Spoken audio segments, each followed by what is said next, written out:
Hello guys, my name is Nisha Saini and welcome to UGC NET literary sphere. So guys, आज का जो हमारा topic है वो है difference between metonymy and synecdoche. So जो मेटोनिमी है और सिनेक्डेकी है उनमें क्या डिफरेंस है ये बात करेंगे। सो सबसे पहले हम बात करते हैं मेटोनिमी की, कि जो मेटोनिमी है, मेटोनिमी क्या चीज़ होती है।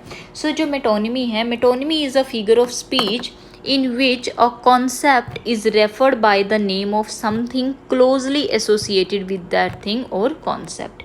मतलब क्या हुआ कि जब हम किसी पर्सन को या किसी थिंग को उसके ओरिजिनल नेम से न बुलाकर किसी ऐसे नाम से बुलाते हैं जो उससे क्लोजली एसोसिएटेड होता है, उसे कहते हैं मेटोनिमी। जैसे कि यहाँ पर मैंने एग्जाम्पल दिया है क्राउन का, कि जो क्राउन है फॉर किंग, कि जो किंग है उसके लिए हमेशा क्या वर्ड यूज़ किया जाता है, क्राउन वर्ड यूज़ किया जाता है, because they both are closely associated with each other. यहाँ पर जो मैंने एग्जाम्पल दिया है वो भी देखो, we will be loyal to the crown. लोग क्या बोल रहे हैं कि हम लोग क्राउन से लॉयल रहेंगे, जबकि वो क्राउन से लॉयल रहने की बात नहीं कर रहे, वो किससे लॉयल रहेंगे, किंग से लॉयल रहेंगे। तो यहाँ पर जो किंग है, किंग के लिए क्या वर्ड यूज़ किया गया है, लॉयल क्राउन वर्ड यूज़ किया गया है। क्या कह रहे हैं कि हम लोग क्राउन किंग से लॉयल रहेंगे, मतलब कि हम लोग क्राउन से लॉयल रहेंगे। जो एक बेसिकली जो मेटोनिमी है, मेटोनिमी ऐसी चीज़ होती है जिसमें दो क्लोजली एसोसिएटेड चीज़ों को एक दूसरे के लिए यूज़ किया जाता है, ठीक है ना। जैसे जो किंग है, किंग क्या करता है, क्राउन को हमेशा वियर करता है। कोई भी इंसान है वो किंग को हो सकता है कि बाय फेस ना जानता हो, बट वो किसी भीड़ में एक राजा को कैसे पहचानता है, क्योंकि उसके सिर के ऊपर एक ताज होता है, उसके सिर के ऊपर एक क्राउन होता है। सो इसीलिए जो क्राउन है वो एक किंग के लिए बहुत ज़्यादा इम्पोर्टेंट चीज़ होती है। सो इसी तरह जो क्लोजली एसोसिएटेड चीज़ें होती हैं, जैसे किंग हो गया और क्राउन हो गया, यहाँ पर किंग वर्ड यूज़ न करके क्राउन वर्ड यूज़ किया जा रहा है। तो ये किस चीज़ का एग्जाम्पल है, मेटोनिमी का एग्जाम्पल है। अब हम बात करते हैं सिनेक्डेकी की। सिनेक्डेकी बेसिकली क्या होता है, synecdoche is a figure of speech in which a part of something is used to refer the whole or the whole is used to refer a part। मतलब क्या हुआ कि यह एक ऐसा फिगर ऑफ स्पीच होता है जिसमें एक छोटे पार्ट द्वारा होल को रिप्रेजेंट करने की कोशिश की जाती है, और या फिर होल मतलब कि एक बड़े पार्ट के द्वारा स्मॉल पार्ट को रिप्रेजेंट किया जाता है। जैसे कि यहाँ पर एग्जाम्पल है व्हील्स का, कि जो व्हील्स है उसको कार के लिए यूज़ किया जाता है। जब हम कार वर्ड यूज़ ना करके क्या यूज़ करते हैं, व्हील यूज़ करते हैं, वो किस चीज़ का एग्जाम्पल है, सिनेक्डेकी का एग्जाम्पल है। जैसे कि check out my new wheels, कि मेरी नई कार देखो। यहाँ पर क्या बोला जा रहा है कि मेरी नई कार की तरफ देखो। अब यहाँ पर इन्होंने कार नहीं बोला, यहाँ पर इन्होंने क्या बोला है, व्हील्स बोला है। अब आप बोलोगे कि जो ऊपर मेटोनिमी था उसमें भी सेम चीज़ थी, उसमें आपने डिफरेंस देखना है क्या है।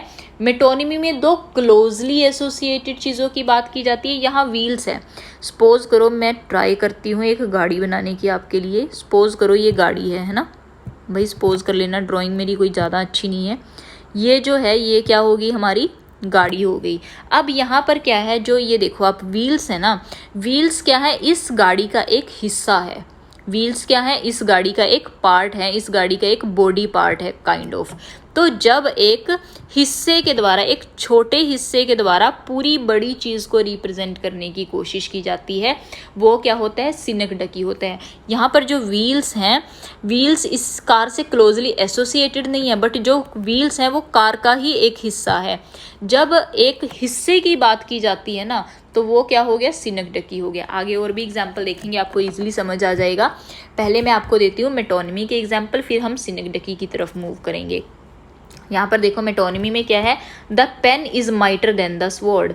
अब जो पेन है वो स्वॉर्ड से ज़्यादा शक्तिशाली है, पावरफुल है। अब अगर इस चीज़ को हम लिटरली लें तो लिटरली पेन स्वॉर्ड से ज़्यादा पावरफुल थोड़ी है। यहाँ पर क्या बोला गया है, पेन वर्ड को यूज़ किया गया है रिटन वर्ड्स के लिए। पेन को किसके लिए यूज़ किया गया है, रिटन वर्ड्स के लिए, लिखे हुए शब्दों के लिए। और स्वॉर्ड को यूज़ किया गया है मिलिट्री के लिए या फिर आर्मी के लिए। तो इसीलिए बोला गया है कि जो लिखे हुए शब्दों की ताकत होती है वो आर्मी से ज़्यादा या मिलिट्री से ज़्यादा पावरफुल होती है। तो तो इसीलिए यहाँ पर जो पेन है वो रिटन वर्ड से क्लोजली एसोसिएटेड है। पेन लिखे हुए शब्दों का कोई बॉडी पार्ट नहीं है। इसी तरह जो स्वॉर्ड है वो मिलिट्री के लिए यूज़ की जाती है, बिकॉज जो मिलिट्री है वो किस चीज़ को रिप्रेजेंट करती है, पावर को रिप्रेजेंट करती है। इसीलिए जो स्वॉर्ड है वो मिलिट्री से क्लोजली एसोसिएटेड है, बट मिलिट्री का कोई बॉडी पार्ट नहीं है, वो मिलिट्री का कोई हिस्सा नहीं है। ये दोनों चीज़ें क्लोजली एसोसिएटेड हैं। जब दो चीज़ें क्लोजली एसोसिएटेड होती हैं वो क्या होता है, मेटोनिमी होता है।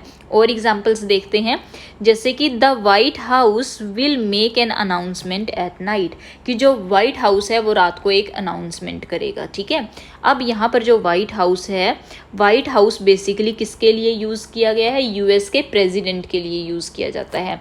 जो यूएस का प्रेसिडेंट है उसको हमेशा वाइट हाउस के नाम से बोला जाता है। ठीक है, उसको वाइट हाउस से रिप्रेजेंट किया जाता है। यहाँ पर क्या बोला जा रहा है कि जो प्रेसिडेंट है वो रात को एक अनाउंसमेंट करेंगे। ठीक हो गया, तो यहाँ पर जो वाइट हाउस है और जो प्रेसिडेंट है वो दोनों चीज़ें एक दूसरे से क्लोजली एसोसिएट हैं, एक दूसरे का बॉडी पार्ट नहीं है वो। आगे और एग्जाम्पल देखते हैं, my brother was just release from the big house, कि मेरा जो भाई है वो अभी जस्ट बिग हाउस से रिलीज हुआ है। बिग हाउस किसके लिए यूज़ किया जाता है, प्रिजन के लिए यूज़ किया जाता है। ठीक है जी, जो प्रिजन है और जो बिग हाउस है वो एक दूसरे से क्लोजली एसोसिएटेड होते हैं। जब हम सीधा सीधा जेल या प्रिजन ना बोलकर बिग वर्ड यूज़ कर रहे हैं तो वो क्या हो गया, मेटोनिमी का एग्जाम्पल हो गया, कि जो मेरा भाई है वो अभी जस्ट कहाँ से रिलीज़ हुआ है, जेल से रिलीज़ हुआ है, प्रिजन से वो रिलीज़ हुआ है। तो यहाँ पर भी प्रिजन और जो बिग हाउस है वो क्लोजली एसोसिएटेड है, एक दूसरे का पार्ट बिल्कुल नहीं है। तो ये किस चीज़ का एग्जाम्पल है, मेटोनिमी का एग्जाम्पल है। अब देखो लास्ट एग्जाम्पल हमारा मेटोनिमी का आज का, if we don't get these reports today the suits will be after us, कि अगर आज हमें ये रिपोर्ट्स नहीं मिली तो जो सूट्स हैं वो हमारे पीछे पड़ जाएंगे। अब यहाँ पर सूट्स किसके लिए यूज़ किया गया है, बिजनेसमैन, जो बिजनेस पीपल होते हैं उनके लिए यूज़ किया जाता है सूट वर्ड का, कि अगर आज हमें रिपोर्ट नहीं मिली तो जो ये बिजनेसमैन है ये हमारे पीछे पड़ जाएंगे। बिजनेसमैन बोल सकते हैं, या फिर जो ऑफिस में ओनर होता है, ओनर की बात कर लो कि आज अगर रिपोर्ट नहीं मिली तो ओनर हमारे पीछे पड़ जाएंगे। ठीक है, तो अगर देखा जाए जो ओनर होगा कोई भी, सूट है जो, वो ऐसा कंसीडर किया जाता है कि जो बिजनेसमैन होते हैं वो हमेशा किस चीज़ में दिखते हैं, सूट पहन के रखते हैं वो हमेशा। तो इसीलिए जो सूट हो गया और जो बिजनेसमैन हो गए वो आपस में क्लोजली एसोसिएट हैं, बट जो बिजनेसमैन है, सूट या फिर सूट उसका बॉडी पार्ट नहीं है। ठीक है ना, उसकी बॉडी का कोई हिस्सा नहीं है, इसीलिए ये चीज़ें किस चीज़ में आएंगी, मेटोनिमी में आएंगी। ठीक है जी, अब हम बात करते हैं सिनेक्डेकी की, कि सिनेक्डेकी बेसिकली क्या होता है। अब आप देखो यहाँ पर क्या है, we are planning to hire some more hands, कि हम और ज़्यादा हैंड्स को हायर करने की प्लानिंग कर रहे हैं। अब देखा जाए अगर कोई इंसान है, ये वो किसी हैंड की बात कर रहा है कि हम नए हैंड्स को हायर करने की प्लानिंग करें, वो हाथों को थोड़ी हायर करेंगे। हाथ किसके लिए यूज़ किए गए हैं, वर्कर्स के लिए यहाँ पर यूज़ किए गए हैं, कि हम कुछ और नए वर्कर्स को हायर करने की प्लानिंग कर रहे हैं। अब यहाँ पर एक चीज़ समझने वाली है, ये सपोज कर लो एक पिक्चर बना रही हूँ, ये एक इंसान है। ठीक है जी, ये इसके हाथ हो गए, ये इसके पैर हो गए। ठीक है, अब इन्होंने क्या बोला है कि हम कुछ नए हैंड्स को, ये हो गया इसका हैंड को हायर करने की कोशिश करें। अब ये देखो, ये जो हैंड है ना, ये इस इंसान का, इस वर्कर का एक बॉडी पार्ट हो गया। ठीक है, जब हम किसी हिस्से की बात करते हैं, हैंड है वो इस इंसान का एक छोटा हिस्सा है। जब हम एक छोटे पार्ट के द्वारा एक पूरे इंसान को रिप्रेजेंट करने की कोशिश करते हैं, वो क्या होता है, सिनेक्डेकी होता है। आई होप आपको समझ में आ गया होगा। ड्राइंग की तरफ मत जाना, बहुत गंदी ड्राइंग बनाई है मैंने। आगे मैं नेक्स्ट एग्जांपल आपको देती हूँ। मैंने एक बात बोली थी कि जब एक छोटे पार्ट से पूरे बड़े चीज़ को, हिस्से को रिप्रेजेंट करने की कोशिश की जाती है, वो भी सिनेक्डेकी है। बट जब हम बड़े पार्ट का यूज़ करके किसी छोटी चीज़ को रिप्रेजेंट करते हैं, वो भी सिनेक्डेकी ही होता है। वो भी एग्जाम्पल आप यहाँ पे देख सकते हैं। जैसे कि यहाँ बोला गया है कि जो इंग्लैंड है, इंग्लैंड लॉस्ट बाय 6 विकेट्स, जो इंग्लैंड है वो 6 विकेट से हार गया है।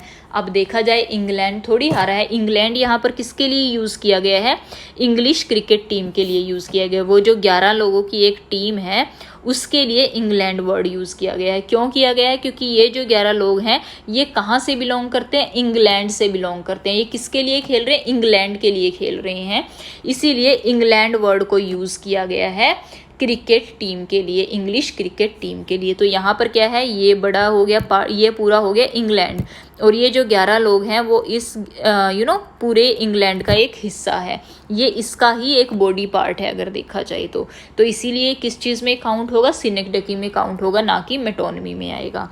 आगे और एग्जाम्पल्स देखो। How many heads are present in the factory today, कि आज फैक्ट्री में कितने हेड्स प्रेजेंट हैं। मतलब क्या बोलने चाह रहे हैं कि आज फैक्ट्री में कितने लोग प्रेजेंट हैं। तो जब लोग वर्ड, पीपल वर्ड यूज़ ना करके हेड्स को यूज़ किया जाता है तो वो क्या होता है? सिनेक्डकी होता है। अब वही सेम चीज़ आ जाएगी, जो एक इंसान है, हेड है, वो उस इंसान का एक बॉडी पार्ट है, वो उसकी बॉडी का एक हिस्सा है। तो जब एक बॉडी पार्ट एक पूरे इंसान को रिप्रेजेंट करने के लिए सिर्फ एक छोटे हिस्से को, हेड को यूज़ किया जा रहा है, तो वो क्या हो गया? हमारा सिनेक्डकी हो गया। इसी तरह एक लास्ट एग्जाम्पल है, the brains helped me with my homework, कि जो ब्रेन्स हैं उन्होंने मेरा होमवर्क करने में मेरी मदद की। तो अब जो ब्रेन है ना, सिर्फ ब्रेन किसी की हेल्प नहीं करेगा। ब्रेन कब तक काम नहीं करेगा? जब तक वो किसी इंसान के सिर में नहीं होगा, ठीक है। तो यहाँ पर जो ब्रेन वर्ड है वो किसके लिए यूज़ किया गया? स्मार्ट स्टूडेंट्स के लिए यूज़ किया गया है, कि जो क्लास के स्मार्ट स्टूडेंट्स थे, इंटेलिजेंट स्टूडेंट्स थे, उन्होंने मेरा होमवर्क करने में मेरा हेल्प की है। तो यहाँ पर ये सिनेक्डकी के एग्जाम्पल है। क्यों? क्योंकि जो ब्रेन है वो इंसान का एक बॉडी पार्ट है, वो उसका एक हिस्सा है। और जब एक बॉडी पार्ट की बात हो रही है, एक फिजिकली रिलेटेड वर्ड की बात हो रही है, जो कि एक बड़े पार्ट का छोटा सा हिस्सा होता है, तो वो किस चीज़ का एग्जाम्पल होता है? सिनेक्डकी का एग्जाम्पल होता है। आई होप आपको दोनों के बीच का जो डिफरेंस है वो बहुत अच्छे से समझ आ गया होगा। तो अगर फिर भी आपको कोई डाउट रहता है तो आप लोग मुझे कमेंट सेक्शन में कमेंट करके पूछ सकते हैं। मैं दोबारा आपको एक और वीडियो के थ्रू सारी चीज़ें क्लियर करने की कोशिश करूँगी। सो गाइज़, आज की वीडियो में बस इतना ही। I hope you like the video, and if you like the video please don't forget to like, share and subscribe. Thank you so much for watching the video guys.